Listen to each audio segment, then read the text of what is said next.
Êtes avec nous. Merci de nous retrouver sur ce plateau spécial pour votre émission Point d'accord, vous le savez. C'est chaque semaine qu'on se retrouve pour partager des histoires édifiantes et je vous souhaite d'être confortablement installés. Shalom et que Point d'accord commence.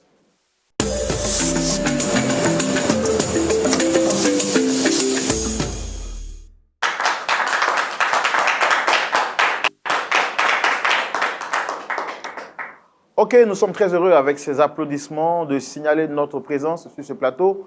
Également pour partager avec vous, comme nous l'avons dit à l'introduction, une histoire nouvelle pour votre édification. Nous profitons pour saluer toutes ces personnes qui nous suivent partout à travers le monde.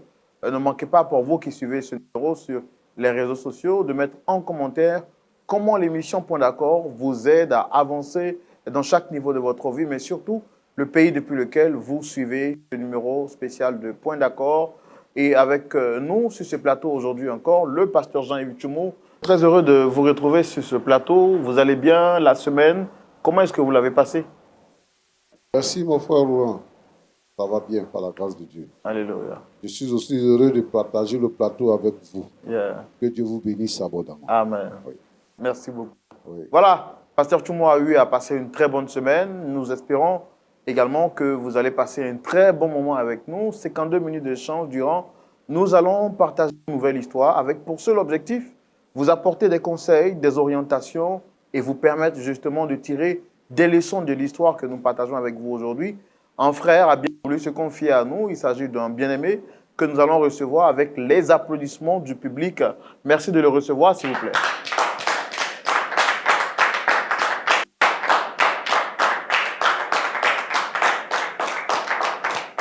Shalom à vous. Shalom.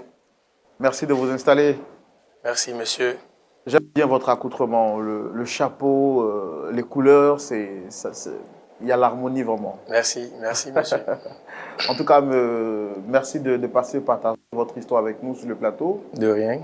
Je suis le frère Roland, présentateur de l'émission Point d'accord. D'accord. Parce qu'on a déjà échangé, vous et moi. Oui. Et puis juste en face, vous avez le pasteur Jean-Yves Tchoumou, qui est le pasteur consultant de l'émission. D'accord. Alors vous êtes ici pour partager votre histoire avec nous.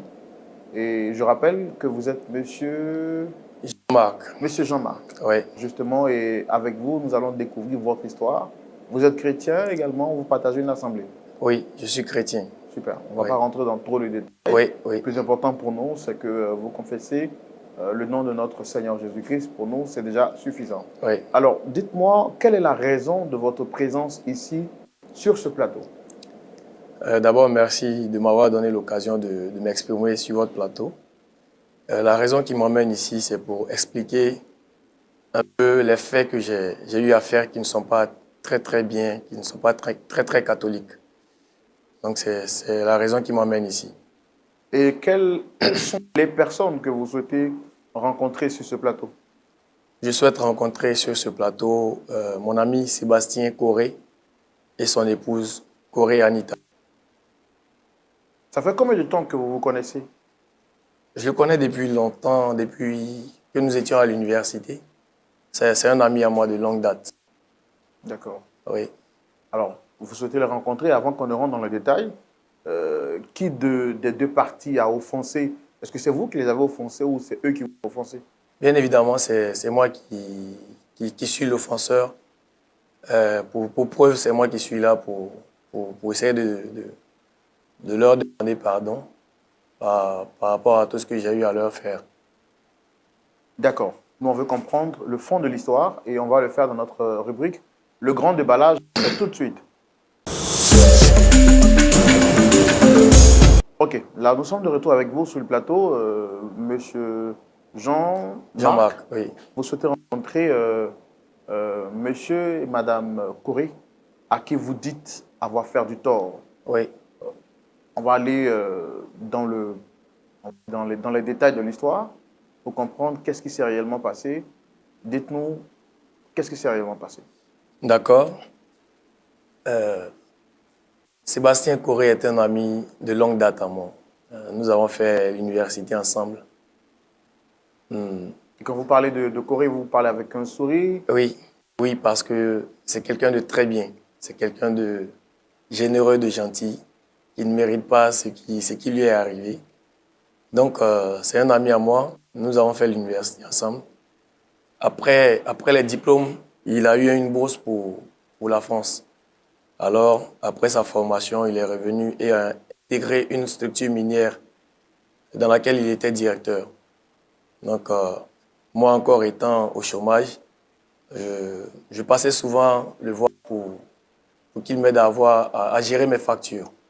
Donc, je lui ai dit de m'aider à pêcher plutôt que de me donner toujours du poisson. Comme ça, demain, je pourrais pêcher sans qu'il n'ait besoin de m'aider. En d'autres termes, En il vous d'autres aide. termes, qu'il m'aide à avoir un boulot pour que je sois dépendant, ne plus que je dépende de lui. Et c'est ainsi qu'il m'a fait la promesse.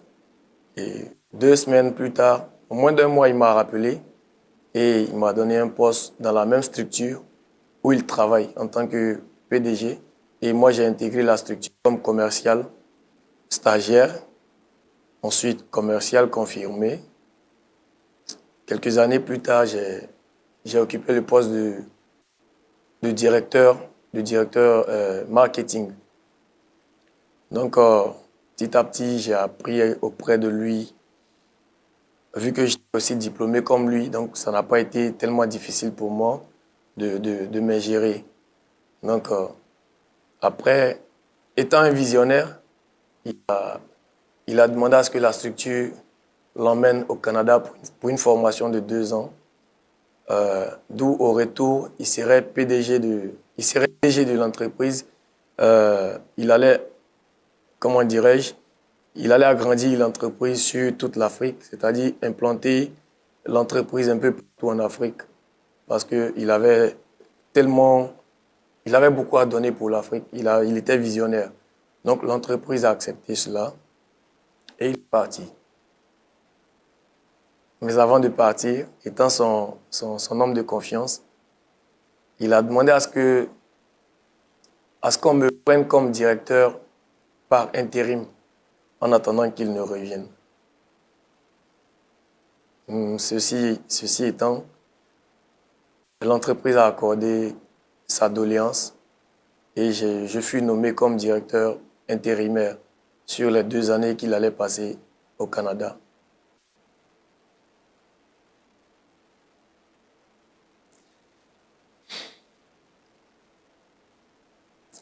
C'est triste parce que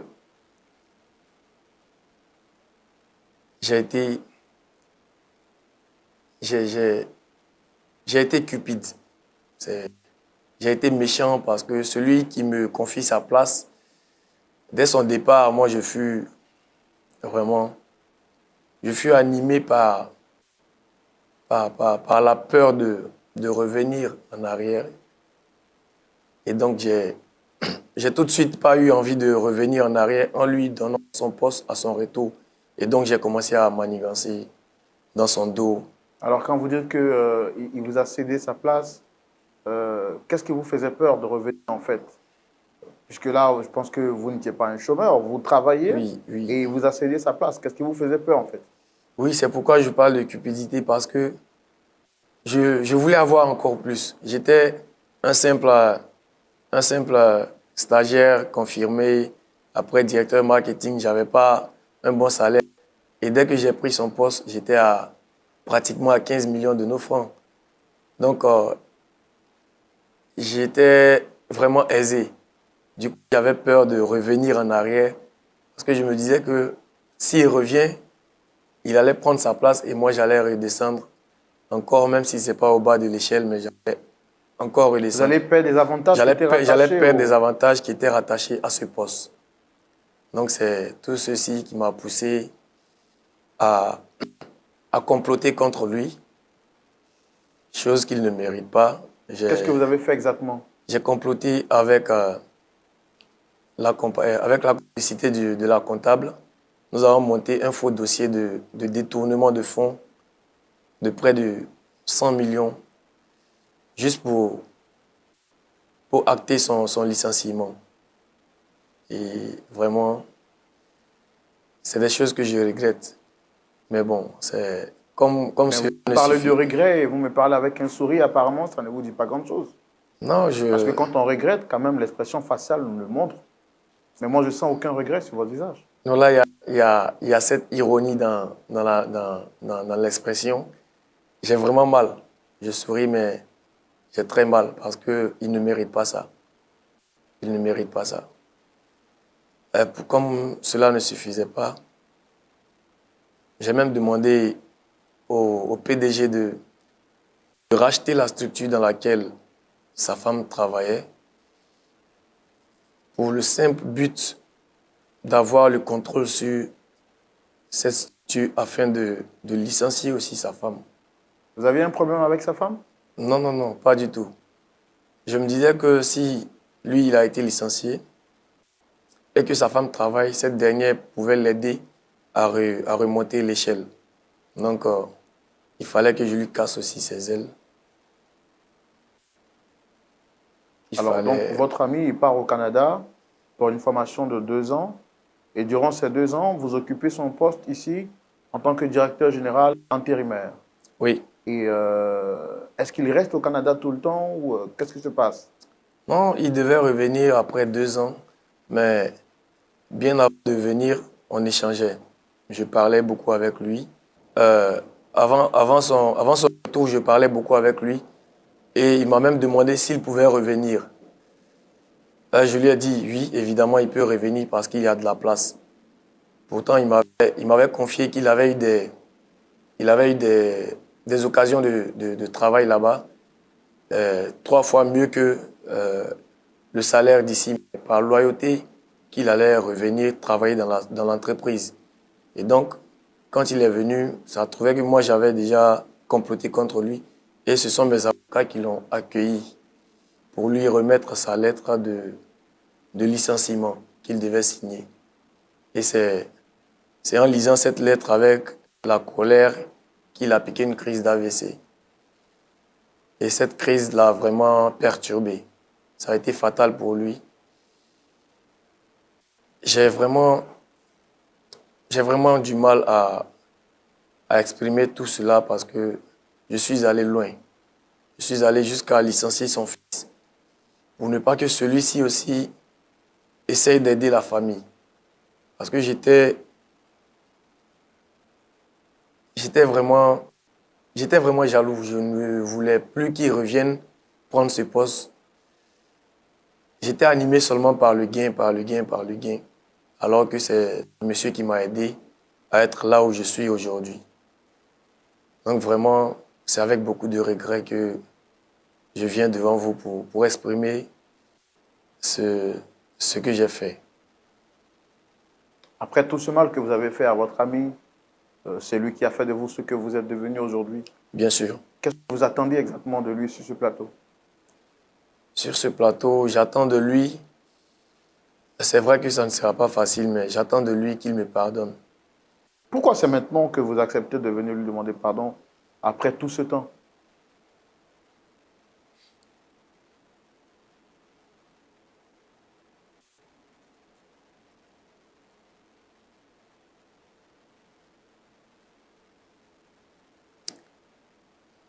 Si je demande pardon aujourd'hui, si je demande à le voir pour m'excuser aujourd'hui, ce n'est pas volontaire.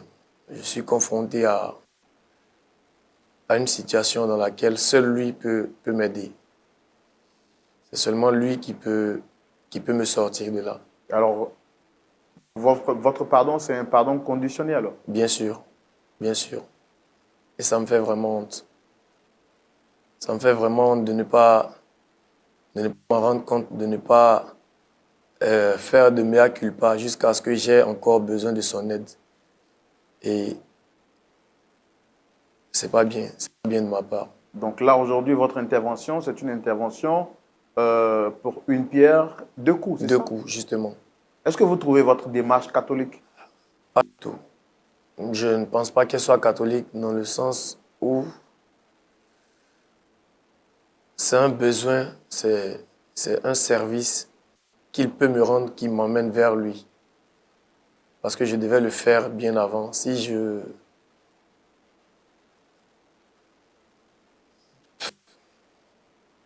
Ce qui veut dire que votre pardon n'est pas sincère, c'est ça? on peut le dire. On peut dire que le pardon, il n'est pas sincère. Mais je tiens quand même à avoir ce pardon. Vous voulez quoi exactement sur ce plateau? Sur ce plateau, je veux qu'il me pardonne parce que il m'a tellement fait confiance que je ne voulais pas le dire, mais Est-ce que vous connaissez au moins notre éthique sur ce plateau? Nous, on n'est pas ici pour aider des personnes à avoir un gain par rapport à leurs intérêts. Nous sommes là pour aider des personnes à se réconcilier réellement. Là, moi, dès le premier échange avec vous, je l'ai dit que votre visage ne démontrait pas que vous êtes sincère parce que vous parlez de pardon avec un sourire un peu narquois sur le côté. Et là, vous me dites que vous êtes là parce que vous avez besoin de lui.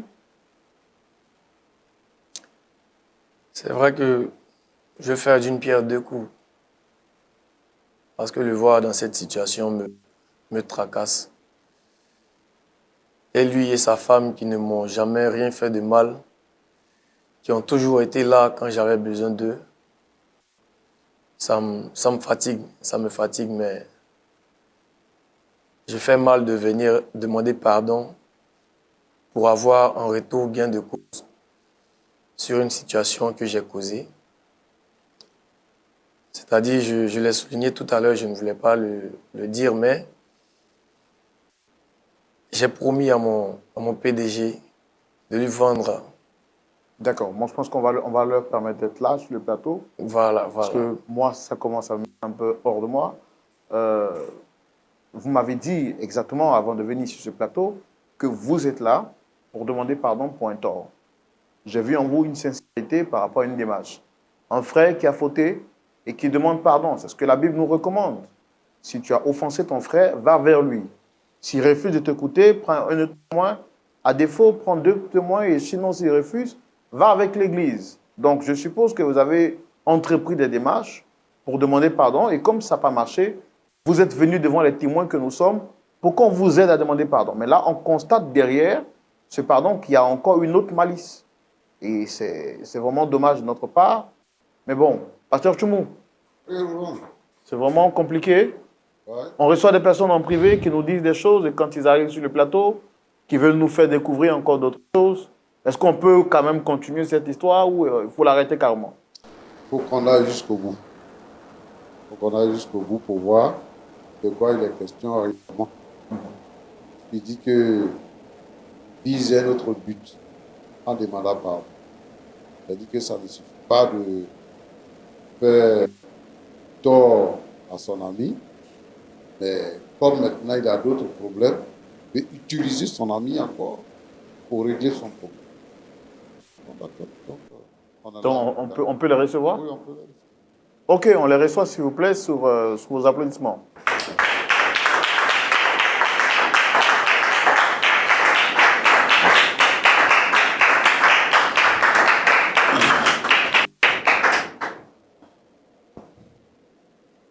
Shalom à vous. Shalom, monsieur. Vous allez bien, j'espère. Ah ouais, très bien. En tout cas, moi, je suis très content de vous avoir sur le plateau. Monsieur, madame Corée. Corée. D'accord. Je suis le frère Roland, présentateur de l'émission Point d'accord. Et juste en face, vous avez le pasteur Jean-Yves Tchoumou. Vous avez été sollicité sur ce plateau pour échanger et discuter avec une personne que vous reconnaîtrez sûrement du visage. Il est juste en face de moi, monsieur Jean-Marc. Est-ce que vous le reconnaissez, le monsieur juste à côté? Ce mec-là, c'est l'incarnation du diable. Un criminel, ce mec. Bien sûr que je connais ce visage-là. Je le connais parfaitement. D'accord, je vois vraiment que vous êtes sous le choc de l'émotion, mais je voudrais quand même que vous parliez un peu plus fort pour qu'on puisse vous entendre. Alors, vous m'avez dit que vous reconnaissez ce monsieur. Pas ce monsieur, ce criminel. Oui. L'incarnation du diable, oui, je dirais. Mais pas ce monsieur. C'est moi qui l'ai fait. Je suis à la base de son bonheur aujourd'hui. C'est grâce à moi qu'il a eu ce travail qu'on a payé. C'est grâce à moi qu'il a eu ce travail-là. À l'époque, il m'a appelé, ah, mon frère Sébastien, je souhaiterais te voir. Comme d'habitude, je suis au bureau, passe me voir. Je vais avoir du boulot, je vais être indépendant financièrement. Trouve-moi du boulot, s'il te plaît. Une semaine après, j'ai eu à contacter mon PDG. On lui dit, ah vraiment, j'ai mon frère qui veut du boulot, vraiment, il faut qu'on lui trouve du boulot. L'entreprise l'a fait appel en tant qu'un agent commercial, d'abord stagiaire. Par la suite, un agent commercial confirmé. Et des années après, il était directeur de marketing. Tout ça pour l'amour que j'avais pour lui et pour sa famille. 2 ans, comme on appelle, vu l'ampleur de l'entreprise, on voulait avoir le marché sur le continent africain. Donc pour ce fait, moi, je devais suivre une formation au Canada de 2 ans. Donc j'ai demandé au PDG vraiment une doléance d'aller au Canada pour les 2 ans. Mais vu que si je pars à mon poste, il n'y aura personne, c'est ce même monsieur que j'ai sollicité à ma place en tant que directeur. Vous l'avez recommandé alors? Oui, au PDG, ce qui a été validé. Donc pendant mes 2 ans au Canada, donc quand il y a la difficulté au boulot là-bas, il m'appelle. On travaille ensemble jour et nuit. Mais j'ai remarqué qu'à un moment donné, quand il a des promotions, il me faisait signe pour dire qu'il a eu des promotions. Moi, ça me ferait un plaisir d'entendre que mon frère a eu des promotions au boulot. C'est une fierté pour moi. Parce que je me dis, si tu avances, que ton frère avance avec toi, c'est un bonheur. Et vu que je connais la famille, je dis le bonheur partagé. Les 2 années finies, j'appelle, comme on appelle mon frère, le soir disant frère, pour dire que je reviens au pays par rapport au poste qui m'attendait. Arrivé au pays, j'appelle mon frère Jean-Marc. Pendant ce temps que vous avez passé au Canada, ou est-ce que vous n'avez pas eu... Oui, j'ai eu des promotions, oui. En fait, j'ai eu des opportunités. Le salaire m'était triple. Mais par loyauté et par le respect, l'amour qu'il y avait entre moi et le PDG, pour la loyauté qu'il y avait entre lui et moi, j'ai décidé de revenir au pays. J'avais un challenge, un défi à relever sur le continent africain. Donc pour ce fait, je suis revenu au pays. Au retour, j'appelle Jean-Marc. Je décide pour le rencontrer, pour qu'on puisse discuter, lui faire part de mon expérience au Canada, tout et tout. Tantôt, il décroche mes appels, tantôt, il ne décroche pas. Jusqu'au jour, il m'a donné un rendez-vous au restaurant, dans un restaurant. Arrivé au restaurant, je l'appelle. Il m'a dit que malheureusement, il ne sera pas là, mais qu'il y a des avocats avec qui je dois m'entretenir avant qu'on ne se voie. Et donc, il n'y a pas de souci. Pour moi, ça va. J'arrive, comme on appelle, en face des avocats. Des documents posés devant les avocats et qui me disent, ah, vous voyez ces documents-là? Je dis, oui, je vois ces documents. Ces documents, c'est un document de licenciement, de votre licenciement. J'étais choqué ce jour-là, licenciement. C'est sûr que c'est de moi qu'il s'agit. Il dit, oui, oui. Il me dit, qui est à la base de mon licenciement? Ils m'ont dit, moi, c'est M. Jean-Marc. Il dit, Jean-Marc. J'étais tellement choqué, j'ai claqué la porte. Et à ma sortie, j'ai vu Jean-Marc, j'ai piqué une crise. Ce jour-là, j'ai interpellé Jean-Marc. Jean-Marc crié, Jean-Marc. Jean-Marc m'a vu, il ne m'a pas considéré. C'était comme si c'était un chien moi qui était en moi. N'eût été, comme on appelle, l'aide des passants, je ne serais pas sur ce plateau aujourd'hui. Et Dieu merci, comme on le dit, avoir une bonne femme à ses côtés, on aura tout gagné. J'ai fait 3 années à l'hôpital, qui est à côté. C'est cette dame-là qui était à mes côtés, mon épouse, Madame Corée, qui m'a soutenu pendant tout ce temps. Et comme cela ne suffisait pas, monsieur s'est permis qu'on appelle d'être à la base aussi du licenciement de ma femme et de mon fils.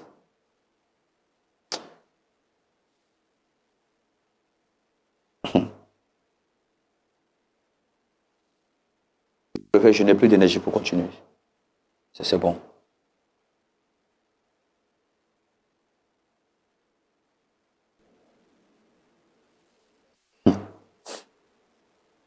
Sébastien, pardonne-moi. Madame, qu'est-ce qui s'est passé exactement pour que vous aussi vous puissiez perdre votre boulot? Je travaillais dans une société minière. Et tout s'est passé brusquement. Du jour au lendemain, j'ai été licenciée.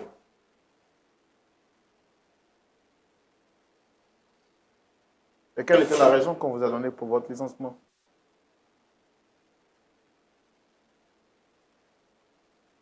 Qu'une raison valable. Il a fallu que je mène moi mes enquêtes pour savoir que c'est Jean-Marc qui est assis là. Il m'a fait licencier. Et votre fils aussi a été licencié? Il était dans la même entreprise ou une entreprise différente? De par sa faute. Ce même gars-là, de par sa faute. Votre fils travaillait où? Dans la même entreprise que sa maman. Et là, en tant que stagiaire. Aujourd'hui, tu te permets pour nous demander pardon. On doit accepter ce pardon-là. Jean-Marc, tu es un lâche. Tu es méchant. Tu es sans cœur. Tu me demandes pardon en tant que qui? Et pourquoi? Pourquoi? J'en ai vraiment besoin. Et actuellement, comment est-ce que vous arrivez à... Nous voici. Ruinés. Ruinés jusqu'au bout. On est obligé de commander là, par-ci, par-là, pour avoir de quoi manger. Même les vêtements. Heureusement que nous avons terrain. Ce terrain-là, on l'a gardé pour notre fils. Au cas où si nous ne sommes plus là, il va hériter de ce terrain-là. Heureusement pour nous. Et ce terrain, je l'ai acheté de mon propre argent. C'est la seule richesse que vous avez aujourd'hui? La seule. Rien que ça. Rien que ça. Rien. Rien que ça. Rien. Justement, c'est de ce terrain que je voulais vous parler.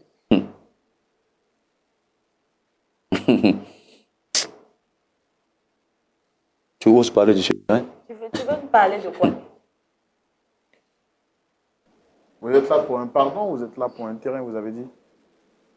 Quel est votre souci exactement? C'est quoi le problème? Qu'est-ce que vous voulez exactement en fait? Jean-Marc. Je vais demander pardon, en même temps leur demander un service. Jean-Marc. On ne veut pas de ton pardon, on s'en fout de ça, Jean-Marc. On s'en fout de ton pardon. Monsieur l'animateur. Et tu vas parler de famille? Toi, tu connais le sens de la famille? Pardonnez. Toi, tu connais le sens de la famille? Je ne veux pas aller en prison. Hein? Tu vois? Jean-Marc, on s'en fout de ton pardon. Je ne veux Garde pas ton pardon. La prison là, tu vas la faire. Tu vas faire Pensez à mes pire. enfants. Pensez à mes enfants. Donc tu as des enfants. Sébastien. Hein? Tu as pensé à mon fils. Tu as pensé à ma famille. En fait, je veux comprendre bien. Où est le rapport entre pardon, terrain, prison? Je ne comprends pas. Son pardon n'est pas sincère en fait. C'est ce que je comprends très bien. Son pardon n'est pas sincère. Si tu avais l'opportunité. Attendez-moi, je veux comprendre quelque chose, s'il vous plaît, M. Corée. Vous dites que vous voulez demander pardon, ensuite vous nous parlez de terrain, vous nous parlez de prison. S'il ne vous accorde pas le pardon, c'est dit que vous allez en prison, c'est ça? Bien sûr. Le PDG dont on parle, par abus de confiance, Sébastien m'a tellement fait confiance qu'il m'a montré la seule parcelle qu'il a achetée pour son fils au cas où il irait à la retraite. Et j'ai demandé au PDG de racheter ce terrain pour construire la cité des travailleurs de cette société minière.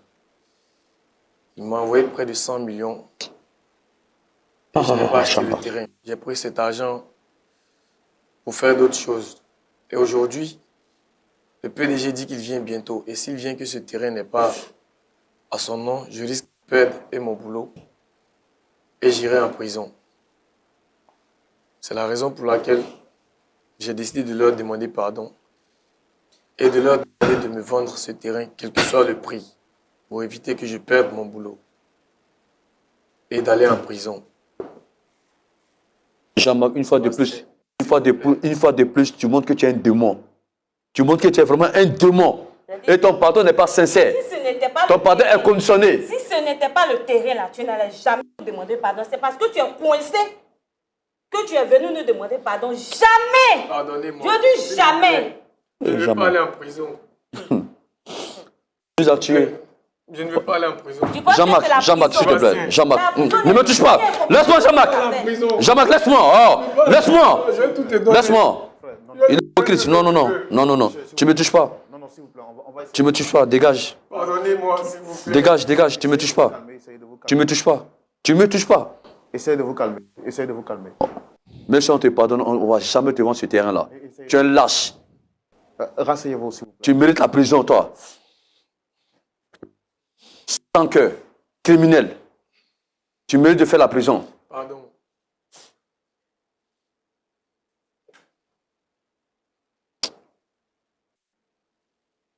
Tu as anéanti toute la famille. Toute la famille. Toute la famille. Je pouvais accepter, oui, moi. Mais ma femme, mon enfant, et tu oses parler de famille. Si tu peux restituer toutes ces années de galère, toutes ces années de souffrance, si tu peux nous les restituer, on va donner ton pardon. Dans le cas contraire, là, jamais, Jean-Marc, jamais tu n'obtiendras un pardon de nous. Jamais. Monsieur l'animateur, j'ai souffert. Mon mari, mon enfant sur mes épaules. Nous n'avons pas mangé. Nous n'avons rien. On est obligé de demander. Anita, pardon. Si je savais que c'était Jean-Marc qui était ici, là, monsieur l'animateur, je n'allais pas mettre mes pieds ici. Je n'allais pas me rendre ici. Parce que jamais je ne vais pardonner à Jean-Marc. Jamais. Sébastien, pardonne-moi. Avec tout ça, là, est-ce que j'aurai le courage d'aider une autre personne? Je ne pense pas. Pardonnez-moi, s'il vous plaît. Je ne pense pas. Si à mes enfants. T'as pensé Je ne vais pas aller en prison, s'il vous plaît. Sébastien, s'il te plaît. La prison ne te ressemble même pas. Ne rendez pas le mal par le mal, s'il vous plaît. S'il vous plaît. C'est ta mauvaise foi qui te conduit en prison, Jean-Marc. Rien d'autre. Ta mauvaise foi. Ta méchanceté qui te conduit en prison. On t'a fait quoi? Qu'est-ce que je t'ai fait? Qu'est-ce que ma femme t'a fait? La sorcellerie. La pure sorcellerie. On t'a fait quoi, Jean-Marc? Ce Jean-Marc? n'est pas de la jalousie. Ce mot est fort, Anita. Ce mot est fort. Ne dis pas, monsieur l'animateur, qu'il évite de dire mon nom. Qu'il évite de dire mon nom. Qu'il évite de prononcer, il ne serait-ce que mon nom. On ne va jamais accepter ce pardon-là. Sois-en sûr. Donc, si je comprends La bien, douleur, c'est de cette... Tu connaîtras la douleur. derrière cette démarche de pardon, en fait, pour vous, c'est l'objectif de racheter le terrain parce que vous craignez pour votre vie et pour vos enfants. Rien que ça pour son intérêt. C'est le seul moyen pour moi de ne pas aller en Pour son intérêt. Rien que pour son intérêt. C'est le seul qui peut m'aider. Tu iras en prison. Moi, je ne suis plus ton frère. Je ne suis plus ton ami. Il y a longtemps, ça. Ça, c'est fini. Je ne vais pas commettre la même erreur deux fois. Ça, c'est fini, Jean-Marc. C'est fini, Jean-Marc. Le pardon peut te l'accepter, mais le terrain, on ne va jamais te vendre ce terrain-là. Jamais de la vie. Tu mérites la prison. C'est pas ta méchanceté, ta mauvaise foi. Et avec cet argent que vous avez pris à votre directeur ou à votre boss, comme vous le dites, est-ce que vous n'avez pas quand même une présence d'esprit pour acheter un autre terrain? Qu'est-ce que vous avez fait exactement de l'argent? Bien sûr, j'ai voulu acheter un autre terrain, mais c'est ce terrain qu'il voulait forcément parce que ce terrain se trouvait en bordure de mer. Et donc, il voulait construire une cité là-bas. Sinon que je lui ai proposé d'autres terrains, mais il n'a pas voulu. Il n'a pas voulu entendre raison. Mais pourquoi proposer à votre patron un terrain qui ne vous appartient pas, grave, qui appartient à votre ami, que vous savez qu'il avait déjà acheté? Quelles étaient vos intentions en fait? Est-ce qu'il a mal fait de vous aider? Est-ce qu'il a mal fait d'être gentil envers vous? Non, pas du tout. Si tu avais vraiment la crainte de Dieu, tu n'aurais pas fait ça, Jean-Marc. Je le regrette. Si tu avais vraiment la crainte de Dieu, tu n'aurais pas fait cette chose-là. Jamais de la vie. Jamais. Est-ce que vous avez conscience de l'ampleur des dégâts que vous avez causés dans la vie de ce couple? Bien sûr. Est-ce que vous lui avez rendu visite au moins une fois quand il était malade à l'hôpital? Non, ils m'ont même appelé. Je ne suis pas parti. Avec ça, Je ne sais pas. Il ne m'a rien fait. Il ne m'a rien fait de mal. C'est seulement ma méchanceté qui m'a conduit à faire ça. et tu l'es toujours, hein. Tu es toujours méchant, Jean-Marc. Tu es toujours méchant. Pas qu'il y ait un changement. Pas qu'il y ait un changement. Tu l'es toujours, Jean-Marc. Pardonnez-moi. Et tu ne pourras jamais changer. On souffre, monsieur l'animateur. On a souffert jusqu'à présent. Nous souffrons. Comment est-ce que vous vivez actuellement? On ne vit plus, on survit. On survit, monsieur l'animateur. On est obligé de demander les humiliations de gauche à droite. Notre enfant qui ne travaille pas, qui est obligé d'aller, qu'on appelle d'aller à la gare d'Adjamé. Souvent même, là, il est obligé de faire n'importe quoi pour nous envoyer de quoi manger. C'est difficile. On souffre, on a vraiment mal. On a vraiment très mal. Très, très mal. Je vais pardonner. Et tu vas venir t'asseoir. Non, pardon. Et le pardon, à cause de quoi? À cause du terrain qu'on a? Parce que le pardon existe. Jamais. Détrompe-toi. C'est difficile. Bon, j'ai une dernière question à vous poser avant de céder la parole au pasteur Tchoumou. M. Jean-Marc, est-ce que si vous étiez à la place de M. et Mme Corée, est-ce que vous leur auriez accordé votre pardon? Pour être franc, ça allait être difficile pour moi de pardonner. Alors pourquoi vous souhaitez qu'ils fassent pour vous ce que vous n'auriez pas fait pour eux?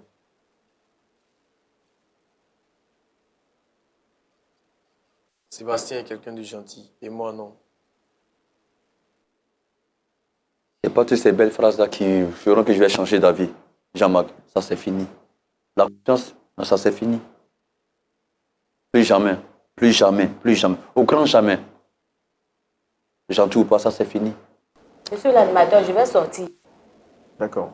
Vraiment, on va laisser la parole au pasteur.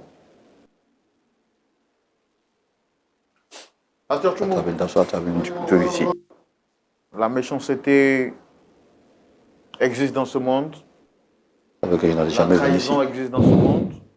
On peut le voir souvent dans nos films, dans des histoires, mais aujourd'hui, sur ce plateau, j'ai plus de mots pour poser des questions parce que cette situation est difficile. Difficile à concevoir et à imaginer. Monsieur Jean-Marc ici présent, qui a reçu tous les bontés de son meilleur ami, qui a fait de lui ce qu'il est devenu, lui a retourné le couteau dans le dos alors qu'il avait le plus besoin de lui.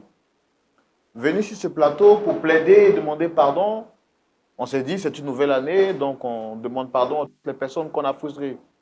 On découvre que derrière ce pardon qu'il demande est cachée une autre raison. Et la raison, on la découvre, c'est qu'il a besoin de racheter ce terrain qu'il a promis à son grand patron au risque de se faire envoyer ou mettre en prison car celui-ci a raconté des faussetés à son directeur.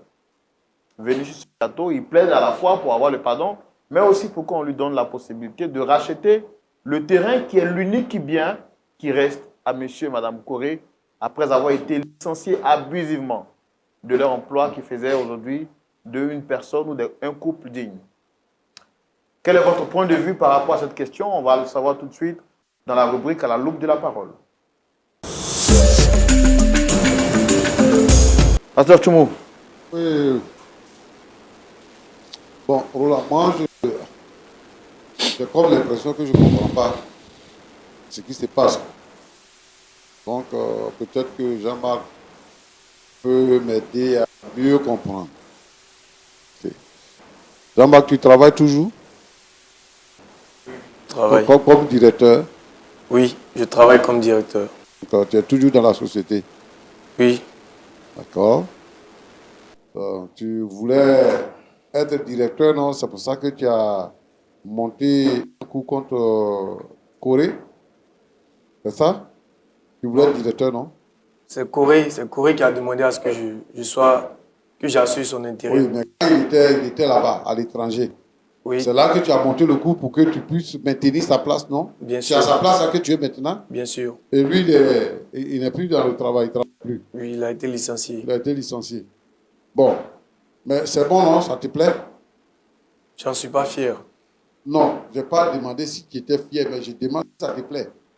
Si ça te plaît, parce que comme tu as désiré ça, maintenant il ne travaille plus, tu as sa place maintenant, tu es satisfait, non?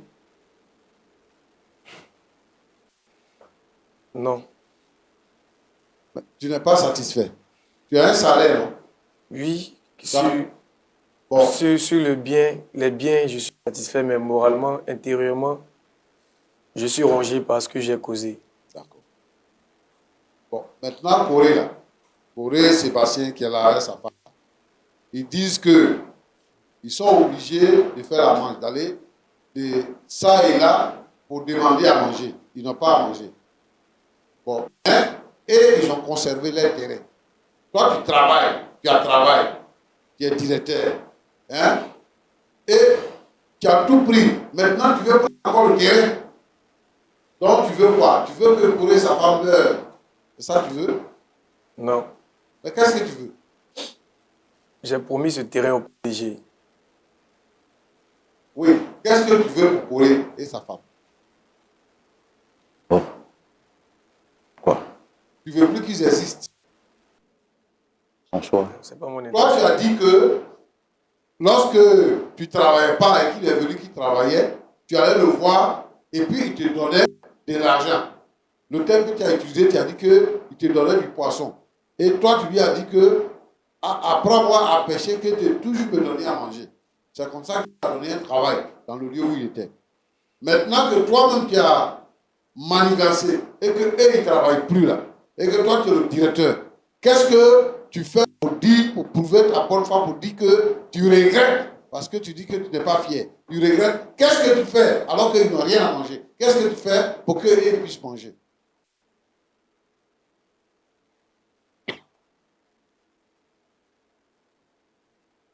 Tu n'es pas fier, mais tu n'es pas prêt aussi pour qu'eux, ils mangent. Tu veux les rendre misérables, c'est ça? Hein? Et ta femme? Ta femme est où? Ma femme est là. Elle travaille aussi, non? Oui. Elle travaille. Elle travaille, oui. Tu travailles, ta femme travaille. Donc, il faut chercher l'argent, il faut prendre l'argent dans la caisse là-bas, tu vas acheter terrain. Hein? C'est toi qui es le directeur général, c'est ça, non? Oui.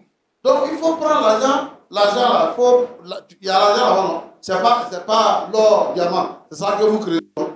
C'est ça que vous vendez. Oui. C'est le terrain là que le PDG veut, notre patron. Il a vu le terrain, il dit qu'il veut le terrain. Et donc, moi, je lui avais déjà promis ce terrain.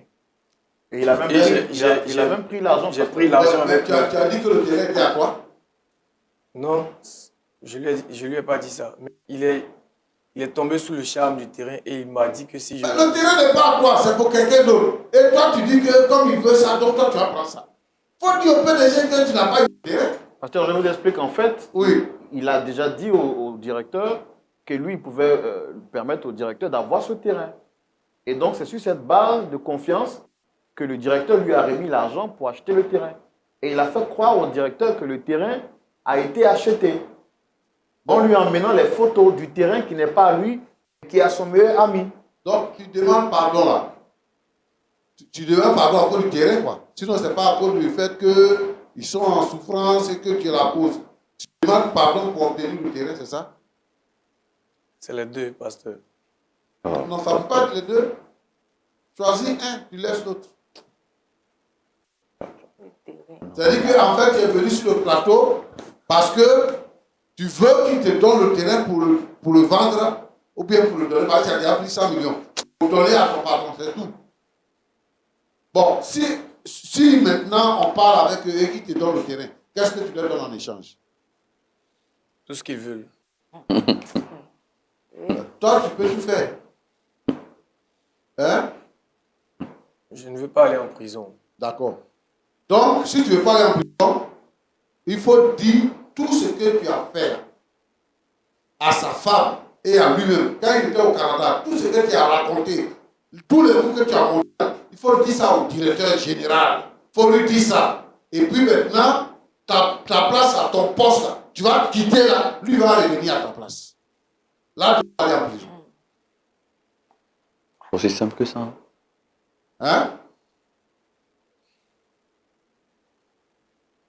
Tu es d'accord, non?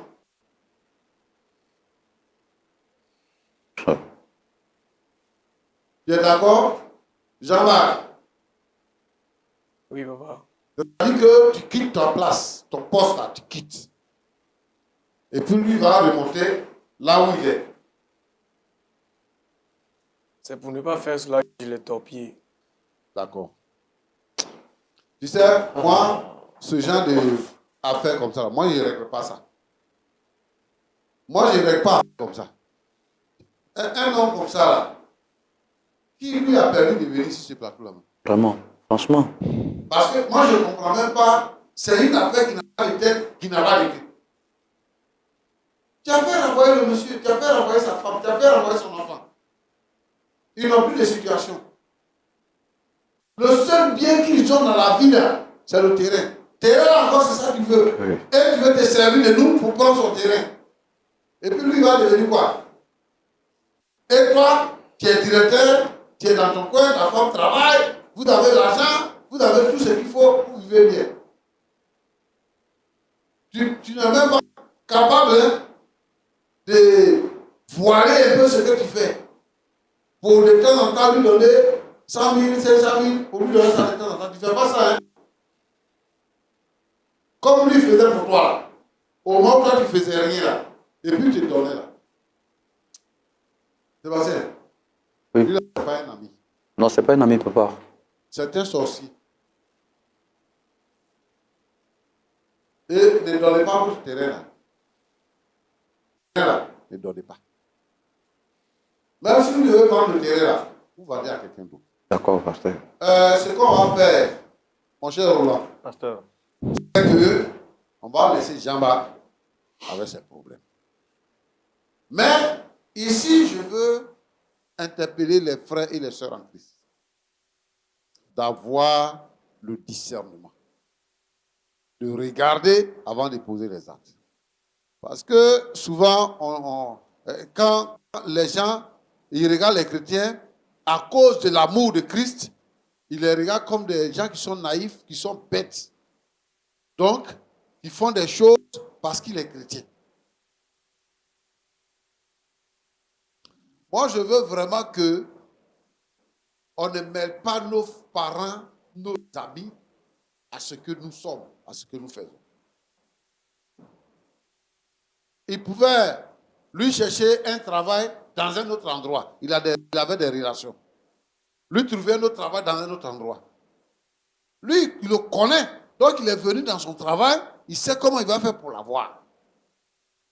Si, mon frère, ma soeur, si tu es là, et que tu as un bon travail, si quelqu'un a besoin de travail, il faut chercher un autre endroit. Si tu as la possibilité de lui donner le travail, il ne faut pas le prendre là où toi tu es. Parce qu'on ne connaît pas les intentions des gens. Et puis, il ne faut pas montrer tes projets à quelqu'un d'autre. Si tu as des projets, si toi tu n'as pas dit que tu as terrain, si tu ne lui as pas montré ton terrain là, il ne va pas faire encore des coups pour venir vers toi. Si vous avez des projets, les projets là c'est pour vous et pour votre famille. Il faut que vous preniez les projets, vous les mettez devant le Seigneur, que vous réalisez vos projets en silence.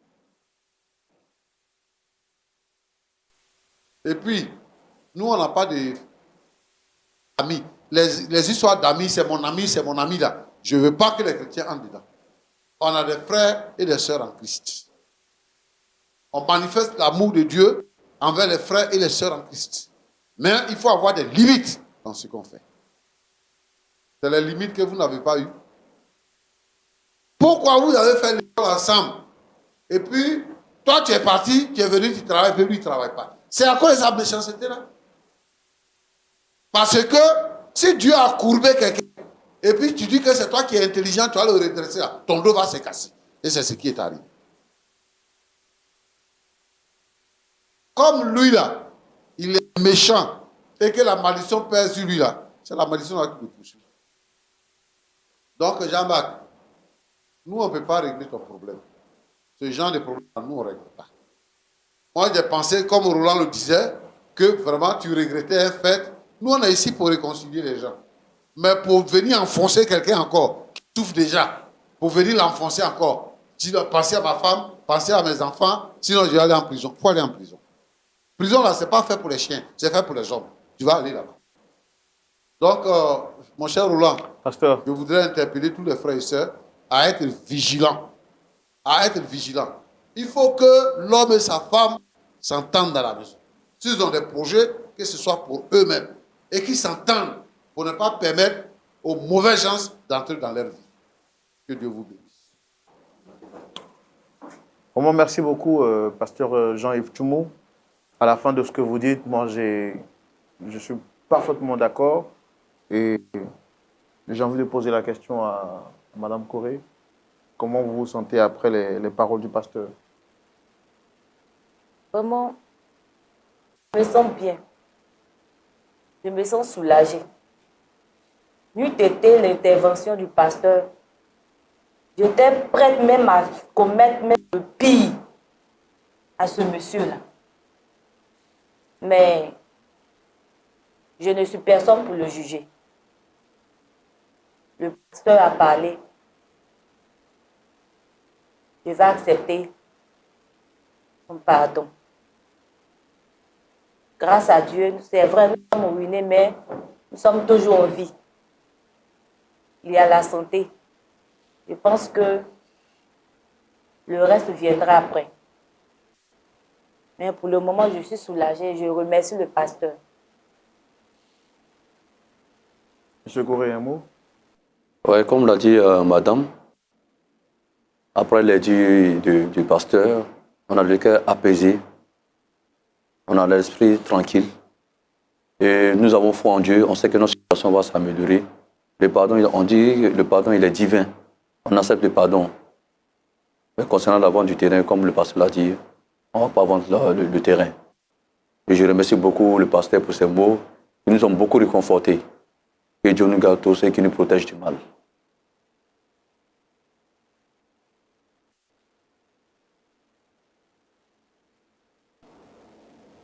Est-ce que vous êtes d'accord que votre démarche, M. Jean-Marc, n'est pas une démarche sincère et pure en tant qu'un fils de Dieu?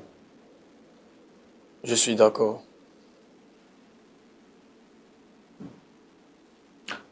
C'est sur ces mots, chers téléspectateurs, que nous allons vous dire au revoir.